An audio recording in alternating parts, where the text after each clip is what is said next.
3 साल की बच्ची आधी रात को उठकर अपने पिता के सामने रोने लगती है और कहती है कि पिताजी मुझे बचाओ, मेरे साथ बहुत बुरा हुआ है, मेरे साथ बहुत गलत हुआ है, मेरा किसी ने रेप किया है। जब ये बात पिता सुनता है तो वो अपने सर को पकड़कर बैठ जाता है, क्योंकि उस लड़की के माता पिता बहुत ज़्यादा परेशान होते हैं और वो इस सोच में हैं कि जब से उनकी बेटी पैदा हुई है आज तक उनकी आंखों से ओझल नहीं हुई है, तो ये सब कुछ उनकी बेटी के साथ कब घटित हुआ है। इसी बारे में वो माता पिता सोचते रहते हैं और काफ़ी परेशान रहते हैं। अपनी बेटी को गोद में उठाए चुप करने की कोशिश करते हैं। आखिर 3 साल की बच्ची के साथ ऐसा कोई कैसे कर सकता है? अगर उसके साथ ऐसा हुआ है तो वो लड़की बीमार क्यों नहीं है, उसकी तबीयत खराब क्यों नहीं है? आखिर पूरा मामला क्या है, आइए जानते हैं इस वीडियो में।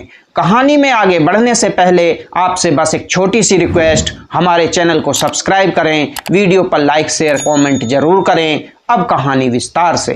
कहानी की शुरुआत होती है हैदराबाद के चिलकुर गांव से, जहां पर एक संध्या नाम की लड़की का जन्म हुआ है। संध्या एक ऐसे घर में पैदा हुई है जहां पर बड़ी ही दुआओं से और बड़ी बड़ी हर जगह पर उनके माँ बाप ने माथा टेका है। उसके बाद ही संध्या का जन्म हुआ है। एक पल के लिए उसके माँ बाप से डॉक्टरों ने तो ये तक कह दिया था कि तुम कभी भी माँ नहीं बन सकती हो, लेकिन ऊपर वाले का चमत्कार होता है और संध्या की जो माँ होती है वो गर्भवती हो जाती है।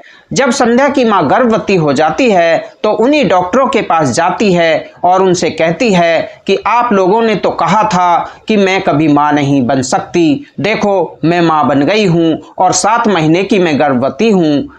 जब इस चीज को डॉक्टर साहब देखते हैं तो अपनी कुर्सी को छोड़कर खड़े हो जाते हैं और ताली बजाने लगते हैं। ये सच में ही ऊपर वाले का चमत्कार है, वरना हमारी मेडिकल साइंस में तो ऐसा हो ही नहीं सकता। आप गर्भवती कैसे हो गई हैं? तो यहाँ पर संध्या की माँ कहती है कि देखो मैं आप लोगों के सामने हूँ, और वो डॉक्टरों का मुंह बंद करते हुए कहती है कि ऊपर वाले पर हमेशा भरोसा रखना चाहिए। संध्या की माँ जो होती है वो भोलेनाथ को बहुत मानती है और उनकी बहुत पूजा करती है। अब संध्या की माँ जो होती है वो अपने घर आ जाती है और अपने पति के साथ वो अपनी जिंदगी को जीने लगती है। रोजमर्रा के काम होते हैं, जिंदगी आगे चलने लगती है। धीरे धीरे संध्या की माँ को 9 महीने बीत जाते हैं और संध्या का जन्म होता है। जब संध्या इस दुनिया में आती है तो शायद सबसे ज़्यादा खुशी संध्या की माँ को होती है और पूरे मोहल्ले में लड्डू बंटवाती है। अक्सर हमने देखा है कि बेटों के होने पर लड्डू बांटे जाते हैं, लेकिन संध्या की माँ संध्या के आने पर लड्डू बांट रही थी, क्योंकि उनके घर में किसी भी संतान का जन्म अब तक नहीं हुआ है। संध्या की माँ संध्या से बहुत प्यार किया करती है और अपनी बेटी का बहुत ख्याल रखती है, लेकिन जब से संध्या पैदा हुई है तब से संध्या जैसे ही रात को सोया करती है तो वो एकदम से नींद में बहुत जोर जोर से रोया करती है और हमेशा रोती रहा करती है। मतलब संध्या की माँ जब इन सब चीज को देखकर बहुत ज्यादा परेशान रहती है और वो धीरे धीरे सोचती है कि अभी पैदा हुई है, शायद इस वजह से परेशानी आ रही है। लेकिन संध्या जैसे ही 2-3 महीने की हो जाती है तो वो एकदम से सोती हुई जाग जाया करती है। अब यहाँ पर संध्या की माँ बहुत ज्यादा परेशान हो जाती है और अपनी बेटी को लेकर डॉक्टर के पास चली जाती है। संध्या की माँ संध्या को डॉक्टर के पास ले जाती है तो वहां पर डॉक्टर जब संध्या का चेकअप करते हैं तो संध्या बिल्कुल एकदम स्वस्थ होती है। कोई भी दिक्कत वाली बात ऐसी नहीं होती है। सभी डॉक्टर ये कह देते हैं कि हम इनका इलाज क्या करें जब इनको कोई परेशानी ही नहीं है। अब बच्चे रोते हैं तो ये तो एक नेचुरल प्रॉब्लम है, इसमें आपको ऐसी क्या दिक्कत आ रही है?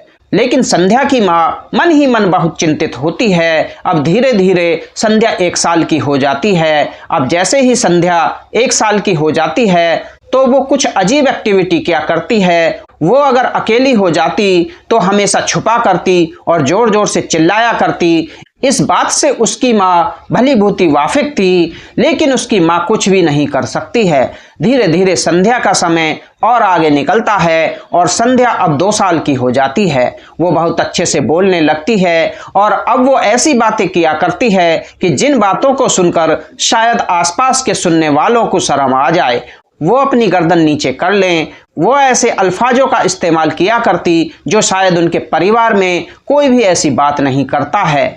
संध्या कुछ बातें कर दिया करती, फिर चुप हो जाया करती। माँ बाप अपनी बेटी को दिन रात संभाल रहे थे। अब संध्या 3 साल की हो जाती है और एक दिन संध्या जैसे ही रात को सो रही थी तभी एकदम संध्या नींद से उठती है और नींद से उठने के बाद जोर जोर से रोने लगती है और कहती है कि पिताजी मुझे बचाओ, ये बहुत गंदा व्यक्ति है। और यहाँ पर वो बहुत जोर से रोती हुई कहती है कि पिताजी मेरे साथ किसी ने गलत किया है, मेरा रेप किया है। अब ये बात देखकर जो संध्या का पिता होता है वो काफी चिंतित हो उठता है और अपनी बेटी को बहुत ध्यान से देखता है और अपनी पत्नी से कहता है कि बच्ची को ठीक से देखो, इसके साथ क्या कुछ गलत हुआ है। संध्या की माँ अपनी बेटी को पूरा देखती है लेकिन ऐसी कोई भी दिक्कत नहीं होती है।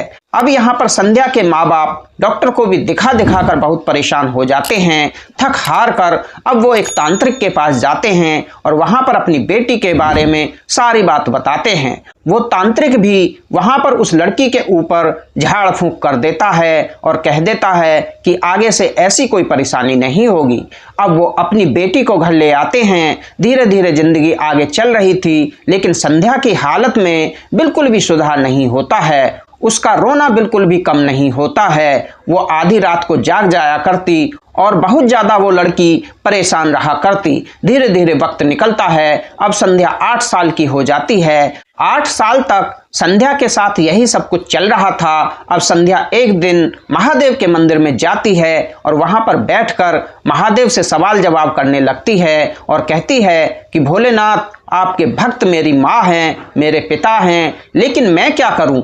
मैं उम्र से जल्दी बड़ी हो रही हूँ और मुझे बहुत सारी बातों का ऐसा ज्ञान है जो मुझे ज्ञान नहीं होना चाहिए था। संध्या को बहुत सारी बातें ऐसी पता थीं कि शायद जो 8 साल के बच्चे के लिए वो बातें करना नामुमकिन होती हैं। अब संध्या अपने घर आकर अपने माँ बाप से एक बात करती है और कहती है कि मैं बहुत दिन से सोच रही हूँ माँ बाबूजी, आपको बुरा नहीं मानना चाहिए लेकिन मैं आप लोगों को एक सच्चाई बता रही हूँ। शायद मेरा कहीं ना कहीं ये दूसरा जन्म है। संध्या अपने माँ बाप से कहती है कि माँ बाबूजी, मेरा रेप हुआ है, मेरे साथ गलत हुआ है और करने वाला एक व्यक्ति है जिसकी फोटो मैंने अखबार में देखी थी। ये बात सुनकर घर वाले हैरान हो जाते हैं। तभी कहते हैं कि तुमने कौन से अखबार में फोटो देखी थी? तो वो जाने माने बिजनेसमैन की फोटो उस दिन अखबार में आई थी और वो बिजनेसमैन होता है हैदराबाद का विक्रम।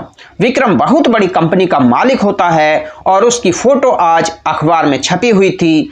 वो फोटो संध्या के हाथ लग जाती है और संध्या की सारी बातें बिल्कुल हूबहू याद आ जाती हैं। संध्या उस फोटो को देखकर कहती है कि माँ बाबूजी, ये वही व्यक्ति है जिसने मेरे साथ गलत किया है और पिछले जन्म में मेरा जो नाम होता है वो प्रियंका होता है और मैं इस कंपनी मालिक की कंपनी में नौकरी किया करती और इसने मेरे साथ बहुत गलत काम किया है। गलत काम करने के बाद इस व्यक्ति ने मुझे अपने ही घर के आंगन में गाड़ रखा है। ये बात जब माँ बाप सुनते हैं तो उनके रोए खड़े हो जाते हैं और माँ की आंखों से आंसू आ जाते हैं। जब बेटी ऐसी बातें बता रही थी तो माँ भावुक हो जाती है और बहुत जोर जोर से रोने लगती है।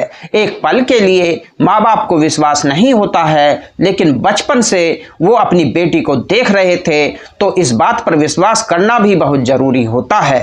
अब यहाँ पर संध्या के जो माँ बाप होते हैं वो संध्या को लेकर हैदराबाद वहीं पर पहुंच जाते हैं जहां पर वो कंपनी का मालिक रहता है।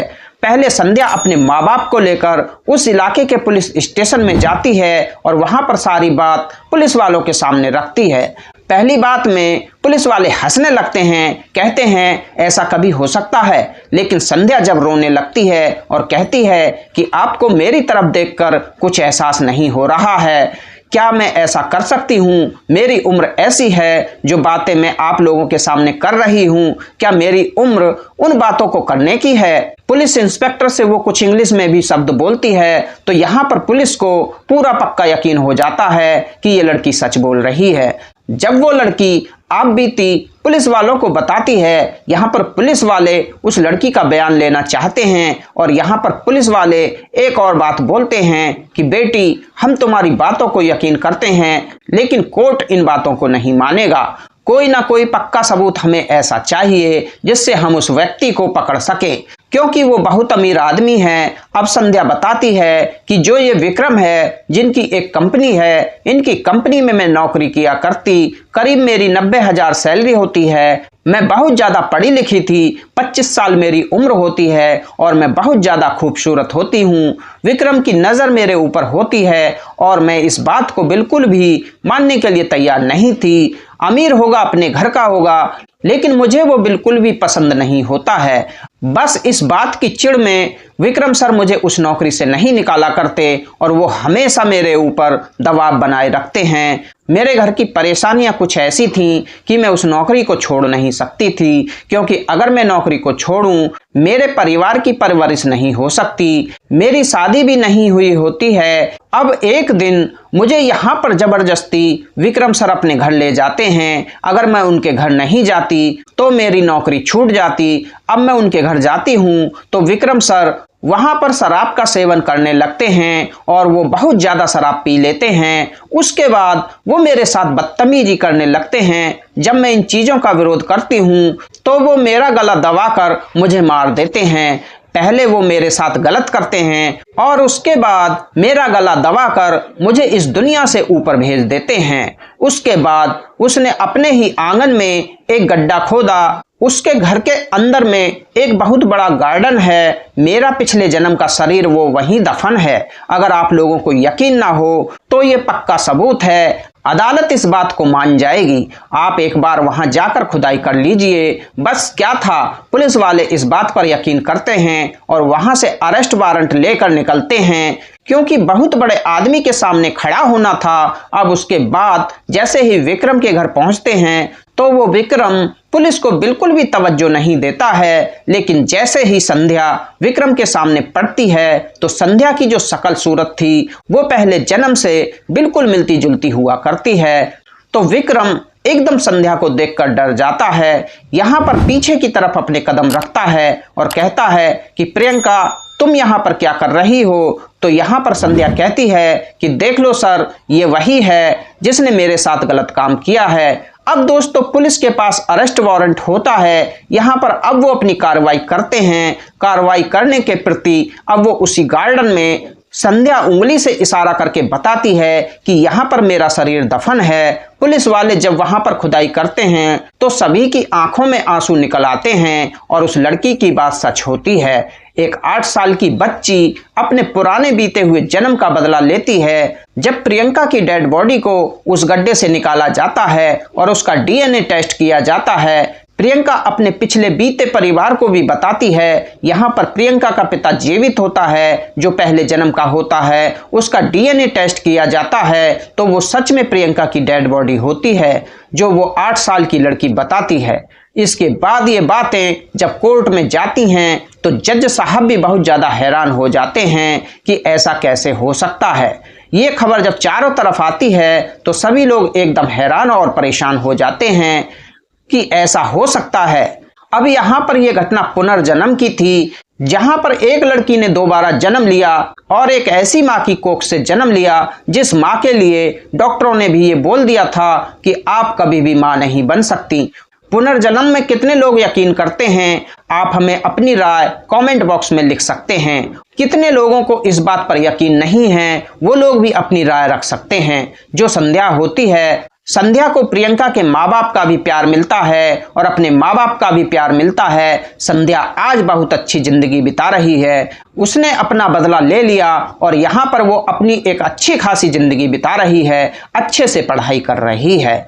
आज की वीडियो में इतना ही। वीडियो अगर अच्छी लगी तो वीडियो को लाइक शेयर कमेंट करें। अगर आप हमारे चैनल पर पहली बार आए हैं तो चैनल को सब्सक्राइब करें और घंटी वाले बटन को ऑल पर सेट करें, ताकि आगे आने वाली वीडियो का नोटिफिकेशन सबसे पहले आपको मिलता रहे। मिलते हैं दूसरी वीडियो में किसी नई कहानी के साथ। तब तक के लिए धन्यवाद।